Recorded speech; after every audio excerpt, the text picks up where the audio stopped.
Sup, you beautiful bastards. Hope you've had a fantastic Wednesday. Welcome back to the Philip DeFranco Show, and let's just jump into it. And the first thing we're going to talk about today is this outrage story that when I first heard about it, I thought it was a troll. So as you may or may not have seen, Bella Hadid is racist was trending on Twitter this week. Bella Hadid, of course, a very popular and successful model, and as far as why people were saying that she was racist, it was because she posted this photo to her Instagram story, and if you are confused at this point, so was I. Personally, I look at that photo and I go, oh, she got new shoes, she's about to board another plane because she's an international supermodel. But no, apparently a huge chunk of people were offended by this photo that had people saying what Bella Hadid did is just unacceptable. Bella Hadid spreads hate. Was that if you look really closely, the heel of her shoe in the photo, it's pointed towards planes in the distance that were Saudi Arabian and Emirates aircraft, which in certain cultures, if you display the sole of your shoe towards someone, it's like the ultimate insult, and it's like that thing or that person, it's beneath dirt. And since this, not only did she face backlash, not only did people trend Bella Hadid is racist, but people have started adding brands that she works with, demanding that they remove her. Also following all of this, Bella Hadid has apologized in English and Arabic. In one tweet writing, "This was an honest mistake on an early morning. Never ever would I intentionally try to offend anyone like that. I am so sorry." A much longer post, once again, throwing out apologies, as well as saying, "I promise I never noticed the planes in the background, and that is the truth." Adding, "Not only do I have so much respect from the bottom of my heart, I have always tried to stand up for what I feel is right, especially regarding the Great Middle East." And she says, "I hope you can understand the misunderstanding." But still, there are a good number of people not having it. And so I guess really to end this story, I have two main reactions. One, I think the outrage against Bella Hadid here because of this photo is incredibly fucking stupid. It is a stretch to say that she is trying to convey the message that people are saying she is conveying. And two, let's use this situation as a reminder that if we're going to talk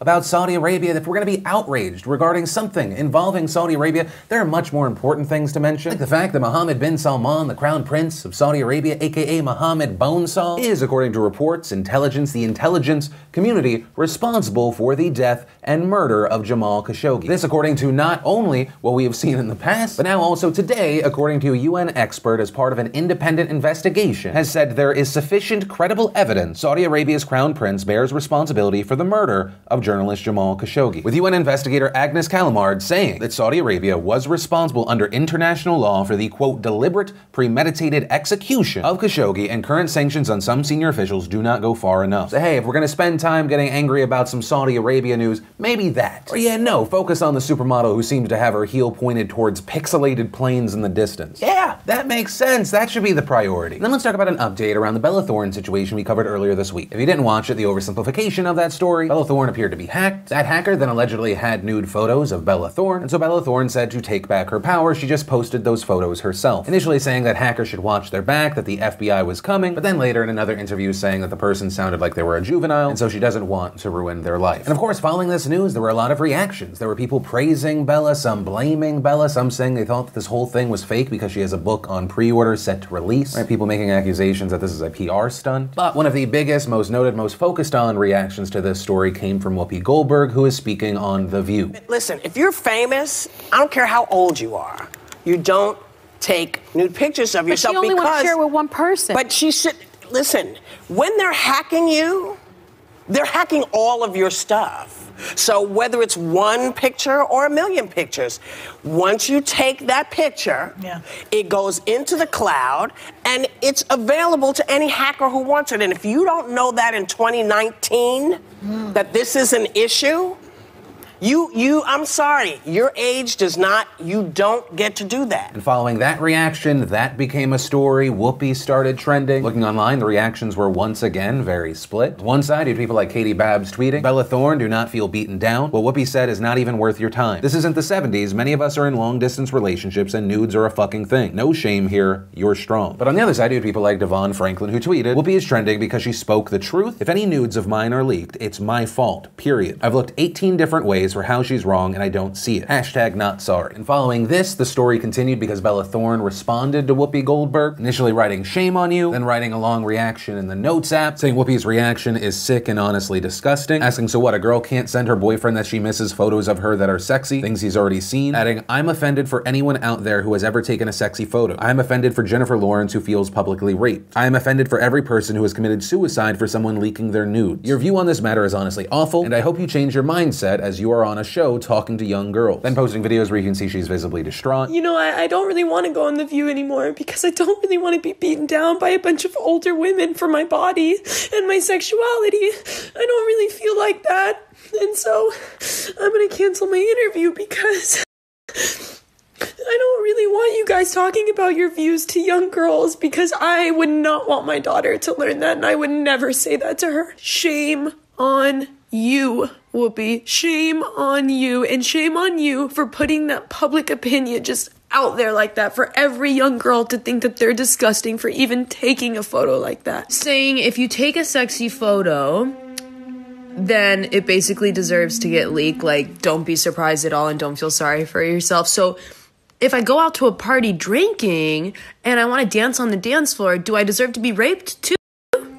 Because to me, I see those two things as really fucking similar, okay? We then saw other influencers jumping in, like the likes of Tana Mojo, responding, yo, fuck Whoopi Goldberg, fuck slut-shaming, fuck blaming girls for bad things that happen to them and inciting fear. And so at this point, I want to pass the question off to you. What are your thoughts around Whoopi Goldberg's thinking and response? Right? Do you think that Whoopi was being disgusting, that it was slut-shaming, that it was essentially saying that someone was just kind of asking for it, you should have known better? Or no, on the other side, do you agree with her? You think she makes sense? You think that Bella should have known better? I will say, personally, while I have questions regarding the Bella Thorne situation, the words coming from Whoopi, it did feel somewhat like slut-shaming, right? Like if someone broke into Whoopi Goldberg's house and they stole her nice things, I wouldn't be like, well, you shouldn't have bought nice things in the first place, Whoopi. People know you're rich, Whoopi. Sure, I know you have an alarm system and locks, but you should have known better. But at the same time, I will acknowledge, because I don't really have a dog in this fight, you could also compare what Whoopi Goldberg is saying here to the advice of don't wear your really nice, expensive stuff when walking through an incredibly bad neighborhood, right? Maybe you're not necessarily blaming the victim, but you're trying to give them some real-world advice because bad people do exist. Although I guess in this scenario, this comparison, we're saying that the entirety of the internet is a bad place, which I won't completely argue against. It does at times feel like a just scary, toxic dumpster fire. But yeah, I think for me with these stories, my focus ends up being on the people that committed the crimes rather than the culpability of the victim. But hey, that's also kind of the point of this show. That's the story, a little bit of my personal takeaway, the different sides of this, and now I'd love to hear from you. What are your thoughts on this? Where do you land on this? Why? But from that, I want to share some stuff I love today, and today in Awesome, brought to you by Catalina Crunch. As some of you know, I've been slowly taking better and better care of myself. This including starting a workout schedule I'm keeping up with, that I can grow with. And along with that, it's also introducing new foods that I actually want to keep up with, and breakfast is a particular thing for me. And that's where Catalina Crunch comes in. It's low carb, zero sugar, keto, and paleo friendly, vegan, non-GMO. I personally love the taste, and it's obviously a much better substitute for the normal everyday sugary cereals that are out there. And best, and I think hilariously of all, for a limited time only, you can get my dumb face on a bag of Cinnamon Toast cereal. Yes, really, you get to stare at my dumb face while you enjoy your morning breakfast. Or maybe do what my kid does and he has it like as a dessert, or sometimes we mix it in a yogurt. But yeah, all you gotta do if you wanna try it out, just go to catalinacrunch.com/DeFranco, or just go to the website as normal and just make sure you enter in code DeFranco at the checkout for 10% off a bag or two. And then even more awesome, 5% of all proceeds will be going to feedingamerica.org. That way you get to eat some good and support some good. But yeah, catalinacrunch.com/DeFranco. And the first bit of awesome is that we got the news that Avengers Endgame will be getting a re-release with new footage, which is great because I feel like that movie didn't already make enough money. You know, it was an underappreciated gem. And according to Marvel Studios president, if you stay and watch the movie after the credits, there will be a deleted scene, a little tribute, and a few surprises. So I guess the main point is Endgame is about to pass Avatar as the highest grossing movie ever. Then we got the trailer and announcement that Harry Potter Wizards Unite will be launching this Friday. It's an AR game and experience kind of along the lines of Pokemon Go. So yeah, it'll be interesting to see how many people adopt it, how many people go out. And you know, it just kind of makes me think of when, do you remember when Pokemon Go first launched? That was kind of one of the weirdest, coolest times. We're just out, people that would have never otherwise interacted were meeting each other, having conversation, complaining about the Pokemon Go servers crashing constantly. You know, good times. Then Glamour gave us how a celebrity personal assistant spends her $36K income. We had the Hobbs and Shaw cast revealing their watch list. We got the honest trailers for the MCU. And then our Phil.Chrono.GG partner game of the day today is 2 Point Hospital. It's a very, very well-reviewed hospital building and management sim. I will warn you, it is addictive and you will very likely lose some hours. But best of all, if you snag this using my link before 9 a.m. tomorrow and or while supplies last, instead of it costing you $35, it will just cost you $20.50. So 41% off if you grab it fast enough. And if you want to see the full versions of everything I just shared, the secret link of the day, really anything at all, links as always are in the description down below. And the last thing we're going to talk about today, you know how there are those stories or those videos that pop up and you're like, oh man, faith in humanity restored? Well, this is the opposite of that. So this story, this news, it takes place in Alaska. According to court documents, 18-year-old Denali Bremer invited her best friend Cynthia Cece Hoffman on a hike to Thunderbird Falls on June 2nd. Bremer's friend, 16-year-old Caden McIntosh, joins them along the way, and on that hike, McIntosh allegedly helped Bremer bind Hoffman's feet,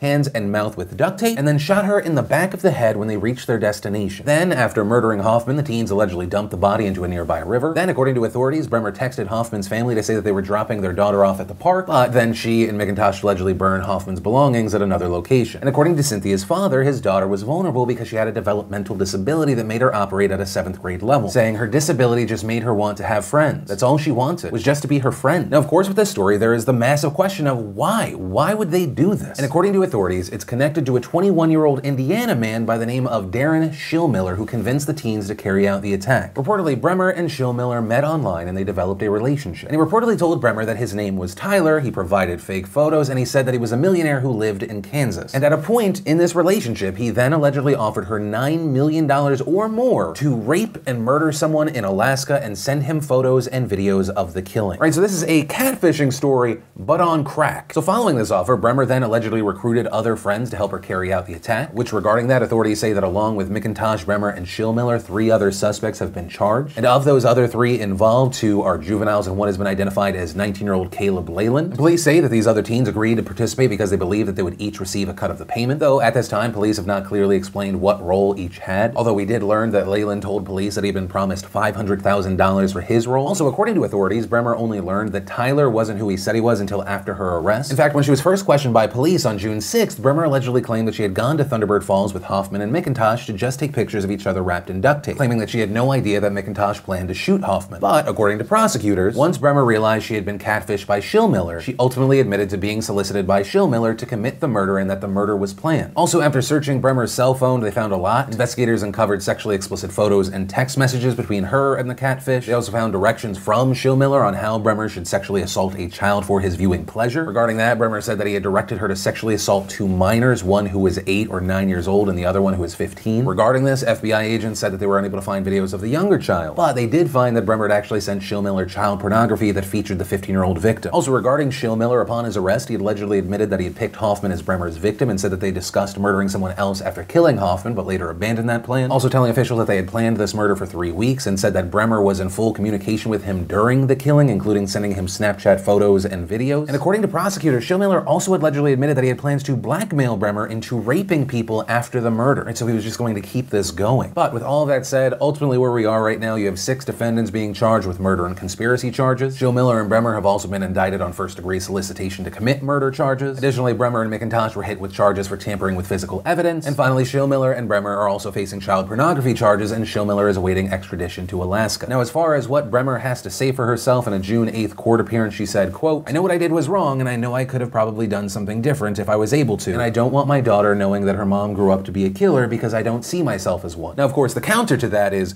well, you are. Not only are you a killer, but you killed a vulnerable young woman who just wanted a friend. And I'm gonna go out on a limb here and say, that baby is 1,000,000 times better off without you. In my opinion, the only thing you are deserving of is to be locked in a hole and used as an example of what trash is. That's it. We only get this one life, and you took that away from someone else, so I want nothing more than to see yours waste away. But on that happy note, that's where we're going to end today's show. And of course, if you like this video, I'd love if you took a second to hit that like button. If you're new here, definitely hit that subscribe button, ring that bell to turn on notifications. So on that note, if you missed yesterday's Philip DeFranco show, you want to catch up, you can click or tap right there to watch that. But with that said, of course, as always, my name's Philip DeFranco. You've just been filled in. I love yo faces, and I'll see you tomorrow.